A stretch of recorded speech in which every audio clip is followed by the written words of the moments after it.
Assalamualaikum warahmatullahi wabarakatuh. Kami dari kelompok 7 kelas Indralaya hari ini akan memaparkan materi mata kuliah dasar-dasar ekonomi syariah, yaitu tentang kewenangan otoritas jasa keuangan dalam pengaturan dan pengawasan bank syariah. Saya sendiri Melanie Savitri selaku moderator bersama rekan-rekan saya, yaitu Dewi Manggersari, Maria Clarissa Novitasari, Nurjannah, Rensi Elga Junior, dan Yeni Anggraini. Baiklah, materi yang pertama akan dipaparkan oleh rekan saya, yaitu Dewi Manggersari. Kepada Dewi saya persilakan.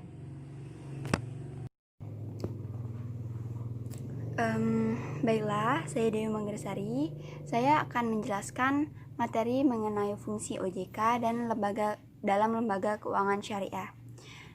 Sebelum membahas materi lebih jauh, ada baiknya kita mengetahui mengenai pengawasan otoritas jasa keuangan terhadap lembaga perbankan syariah.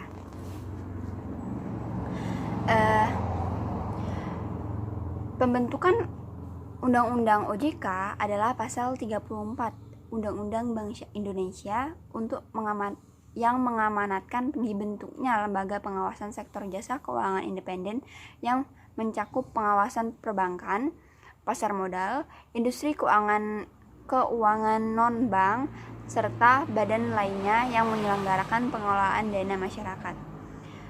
OJK dalam menjalankan tugasnya sebagai pengawas perbankan syariah ternyata tidak melakukan pengawasan terhadap semua aktivitas lembaga syariah itu, melainkan hanya beberapa aspek umum yang perlu pengawasan OJK. Baiklah, selanjutnya kita kembali ke materi awal, yaitu fungsi pengawas jasa keuangan terhadap lembaga perbankan syariah. Untuk mengatur berjalannya peraturan otoritas jasa keuangan dengan maksimal, OJK sendiri mempunyai fungsi tugas sesuai dengan pasal 6 UU OJK untuk membantu berjalannya kegiatan jasa keuangan, yaitu melakukan tugas pengaturan dan pengawasan terhadap yang pertama, kegiatan jasa keuangan di sektor perbankan, yang kedua, kegiatan jasa keuangan di sektor modal, dan yang ketiga, kegiatan jasa keuangan di sektor pra-asuransi dan dana pensiun, lembaga pembiayaan dan lembaga jasa keuangan. Lalu, untuk melaksanakan tugas pengaturan dan pengawasan di kegiatan jasa keuangan sektor perbankan, OJK mempunyai wewenang. Yang pertama, pengaturan dan pengawasan di lembaga perbankan meliputi A.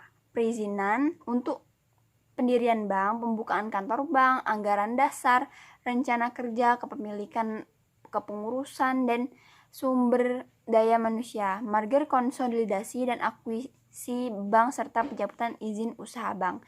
Dan yang kedua, kegiatan usaha bank antara lain sumber dana, penyediaan dana, produk hibridasi, dan aktiva di bidang jasa. Selanjutnya, pengaturan dan pengawasan mengenai kesehatan bank meliputi yang pertama, likuiditas, rentabilitas, solvabilitas, kualitas aset, rasio modal kecukupan, rasio modal minimum, batas maksimum pemberian kredit, rasio pinjaman terhadap simpanan dan pencadangan bank. Yang kedua meliputi laporan bank yang terkait dengan kesehatan dan kinerja bank, sistem informasi debitur, pengujian kredit, standar akuntansi perbankan. Dan selanjutnya, pengaturan dan pengawasan mengenai aspek kehati-hatian bank meliputi manajemen risiko, tata kelola bank, prinsip mengenai nasabah, dan anti pencucian uang lainnya. Yang keempat, pemeriksaan bank. Ini saja materi yang dapat saya sampaikan. Selanjutnya akan dilanjutkan oleh Saudari Melanie. Terima kasih. Baiklah teman-teman, saya Melanie Savitri akan melanjutkan materi sebelumnya yang telah dijelaskan oleh teman saya. Untuk melaksanakan tugas pengaturan dan pengawasan di kegiatan jasa keuangan sektor perbankan, Otoritas Jasa Keuangan mempunyai wewenang. 1. Pengaturan dan pengawasan di lembaga perbankan meliputi A. Perizinan untuk pendirian bank, pembukaan kantor bank, anggaran dasar, rencana kerja, kepemilikan, kepengurusan dan sumber daya manusia, merger, konsolidasi dan akuisisi bank, serta pencabutan izin usaha bank. B. Kegiatan usaha bank antara lain sumber dana, penyediaan dana, produk hibridasi, dan aktiva di bidang jasa. 2. Pengaturan dan pengawasan mengenai kesehatan bank yang meliputi A. Likuiditas, rentabilitas, solvabilitas, kualitas aset, rasio kecukupan modal minimum, batas maksimum pemberian kredit, rasio pinjaman terhadap simpanan dan pencadangan bank. B. Laporan bank yang terkait dengan kesehatan dan kinerja bank, sistem informasi debitur, pengujian kreditur, standar akuntansi perbankan. 3. Pengaturan dan pengawasan mengenai aspek kehati-hatian bank meliputi A. Manajemen risiko, B. Tata kelola bank, C. Prinsip mengenal nasabah dan anti pencucian uang, D. Pencegahan pembiayaan terorisme dan kejahatan perbankan. 4. Pemeriksaan bank. Kedudukan PBI yang mengatur bank syariah dan unit usaha syariah. Setelah berdirinya Otoritas Jasa Keuangan, PBI digunakan sebagai instrumen hukum oleh Bank Indonesia di dalam melaksanakan tugas pengaturan dan pengawasan, khususnya terhadap bank syariah dan unit usaha syariah, terkait dengan penyelenggaraan tugas pengaturan dan pengawasan bank syariah menyusun PBI, yaitu untuk A. Menentukan kriteria tingkat kesehatan dan ketentuan yang wajib dipenuhi oleh bank syariah dan usaha unit syariah. B. Menentukan persyaratan dan tata cara pemeriksaan yang dilakukan akuntan publik atau pihak lain atas nama Bank Indonesia. C. Menentukan persyaratan dan tata cara pencabutan izin usaha bank syariah. PBI adalah ketentuan hukum yang ditetapkan oleh Bank Indonesia dan mengikat setiap orang atau badan yang dimuat dalam Lembaran Negara Republik Indonesia. Merujuk pada definisi tersebut, maka adanya PBI tidak dapat terlepas dari kedudukan Bank Indonesia dalam struktur kenegaraan. Bank Indonesia merupakan bank sentral sebagai lembaga yang lahir dan diatur dalam konstitusi. Baiklah, di sini saya akan menjelaskan tentang hubungan kelembagaan antara Bank Indonesia dan Otoritas Jasa Keuangan. Keberadaan Bank Indonesia dimaksudkan untuk menjamin keberhasilan memelihara stabilitas nilai rupiah. Dalam menyelenggarakan pemeliharaan terhadap stabilitas nilai rupiah, Bank Indonesia melaksanakan kebijakan moneter secara berkelanjutan, konsisten, transparan, dan harus mempertimbangkan kebijakan umum pemerintah di bidang perekonomian. Dalam melaksanakan tugasnya, OJK tetap melaksanakan koordinasi dengan Bank Indonesia sehingga menimbulkan adanya hubungan kelembagaan antara Bank Indonesia dan OJK. Hubungan kelembagaan khusus perihal koordinasi dalam membuat peraturan-peraturan pengawasan di bidang perbankan, yakni A. Kebijakan modal minimum bank, B. Sistem informasi perbankan yang terpadu, C. Kebijakan penerimaan dana dari luar negeri, penerimaan dana valuta asing, dan pinjaman komersial luar negeri, D. Produk perbankan transaksi derivatif, kegiatan usaha bank lainnya, E. Penentuan institusi bank yang masuk kategori sistem kali important bank, dan data lain yang dikecualikan dari ketentuan kerahasiaan informasi. Apabila OJK mengindikasikan bank tertentu mengalami kesulitan likuidasi dan atau kondisi kesehatan semakin memburuk, OJK segera menginformasikan kepada Bank Indonesia melakukan langkah-langkah sesuai dengan kewenangan BI atau OJK.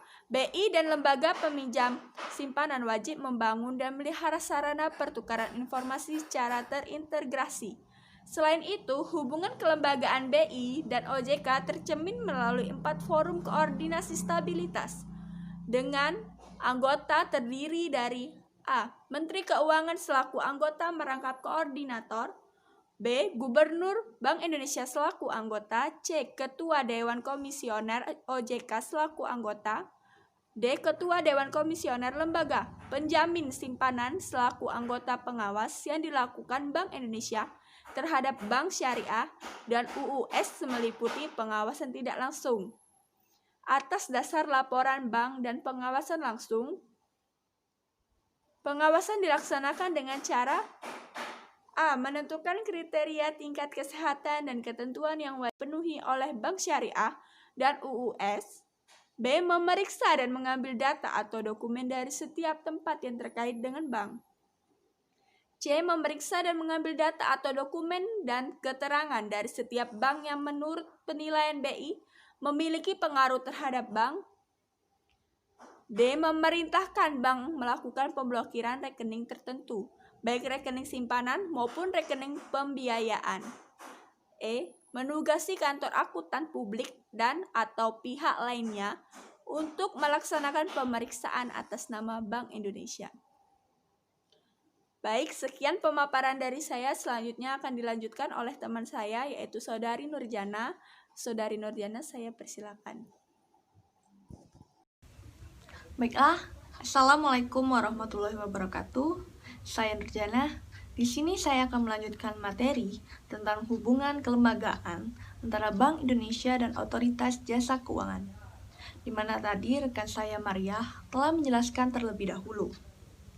Dalam hal hubungan tersebut, hubungan kelembagaan antara Bank Indonesia dan Otoritas Jasa Keuangan, yaitu melakukan tindakan dalam rangka tindak lanjut pengawasan, yang antara lain terdiri dari yang pertama, membatasi kewenangan rapat umum pemegang saham, komisaris, direksi, dan pemegang saham. Yang kedua, meminta pemegang saham menambah modal. Yang ketiga, meminta pemegang saham mengganti anggota Dewan Komisaris dan atau Direksi Bank Syariah. Yang keempat yaitu meminta Bank Syariah menghapus buku yang penyaluran dana yang macet dan memperhitungkan kerugian Bank Syariah dengan modalnya. Yang kelima, meminta Bank Syariah melakukan penggabungan atau peleburan dengan Bank Syariah lain. Yang keenam, meminta Bank Syariah dijual kepada pembeli yang bersedia mengambil alih keseluruhan kewajibannya. Yang ketujuh yaitu meminta Bank Syariah menyerahkan pengelolaan seluruh atau sebagian kegiatan Bank Syariah kepada pihak lain dan atau meminta Bank Syariah menjual sebagian atau seluruh harta dan atau kewajiban Bank Syariah kepada pihak lain. Apabila tindakan sebagaimana di atas belum cukup untuk mengatasi kesulitan yang dialami oleh Bank Syariah, Bank Indonesia atau BI menyatakan Bank Syariah tidak dapat disehatkan menyerahkan penanganannya ke lembaga penjamin simpanan untuk diselamatkan atau tidak diselamatkan. Dalam hal LPS menyatakan bank tidak diselamatkan, Bank Indonesia atas permintaan LPS mencabut izin usaha Bank Syariah dan penanganannya dilakukan oleh LPS. Atas permintaan Bank Syariah, Bank Indonesia dapat mencabut izin usaha Bank Syariah setelah Bank Syariah menyelesaikan kewajibannya. Selanjutnya mengenai materi tata cara dan pelaksanaan tugas pengawasan penerapan prinsip syariah yang dilakukan oleh Dewan Pengawas Syariah atau biasa dikenal DPS pada Bank Pembiayaan Rakyat Syariah atau BPRS. Yang pertama yaitu Dewan Pengawas Syariah, yang selanjutnya disebut DPS, adalah dewan yang bertugas memberi nasihat dan saran kepada direksi serta mengawasi kegiatan Bank Pembiayaan Rakyat Syariah atau BPRS agar sesuai dengan prinsip syariah. Yang kedua yaitu pengawasan penerapan prinsip syariah oleh DPS yang mencakup pengawasan terhadap produk dan aktivitas baru BPRS, dan yang kedua yaitu pengawasan terhadap kegiatan penghimpunan dana, pembiayaan, dan kegiatan BPRS lainnya. Baiklah, mungkin itu saja materi yang dapat saya sampaikan. Mohon maaf apabila ada kesalahan kata. Untuk materi selanjutnya akan dilanjutkan oleh rekan saya yaitu Rensi. Kepada Rensi, saya persilahkan. Baiklah, saya Rensi Alga Junior akan melanjutkan materi selanjutnya, yaitu mengenai langkah-langkah dalam pengawasan terhadap produk dan aktivitas baru BPRS oleh DPS BPRS. Langkah-langkahnya adalah sebagai berikut. Yang pertama, yaitu meminta penjelasan dari pejabat BPRS yang berwenang mengenai tujuan, karakteristik, dan fatwa dan atau akad yang digunakan sebagai dasar dalam rencana penerbitan produk dan aktivitas baru. Kedua, yaitu memeriksa fatwa dan atau akad yang digunakan dalam produk dan aktivitas baru. Yang ketiga, mengkaji fitur, mekanisme, persyaratan, ketentuan, sistem dan prosedur produk. Prosedur produk dan aktivitas baru terkait dengan pemenuhan prinsip syariah. Yang keempat, yaitu memberikan pendapat terkait aspek pemenuhan prinsip syariah atas produk dan aktivitas baru yang akan dikeluarkan. Yang kelima, yaitu menjelaskan secara mendalam dan biolistik mengenai pemenuhan prinsip syariah atas produk dan aktivitas baru yang dikembangkan oleh BPRS. Selanjutnya itu mengenai langkah-langkah pengawasan terhadap kegiatan penghimpunan dana, pembiayaan, dan kegiatan jasa BPRS lainnya oleh DPS BPRS adalah sebagai berikut. Yang pertama yaitu melakukan pemeriksaan di kantor BPRS paling kurang 1 kali dalam 1 bulan.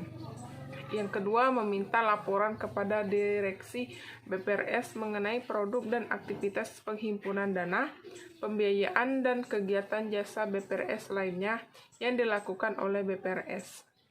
Yang ketiga, yaitu melakukan pemeriksaan secara wajib secara uji petik atau sampling paling kurang sebanyak 3 nasabah untuk masing-masing produk dan atau akad penghimpunan dana, pembiayaan, dan kegiatan jasa lainnya termasuk penanganan pembiayaan yang direstrukturisasi oleh BPRS.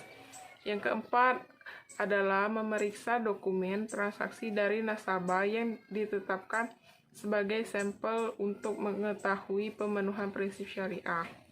Yang kelima, melakukan inspeksi, pengamatan, permintaan keterangan dan atau konfirmasi kepada pegawai BPRS atau nasabah untuk memperkuat hasil pemeriksaan dokumen. Yang keenam, meminta bukti dokumen kepada direksi BPRS. Baiklah, saya Yeni Anggraini akan melanjutkan materi yang disampaikan oleh Saudari Rensi.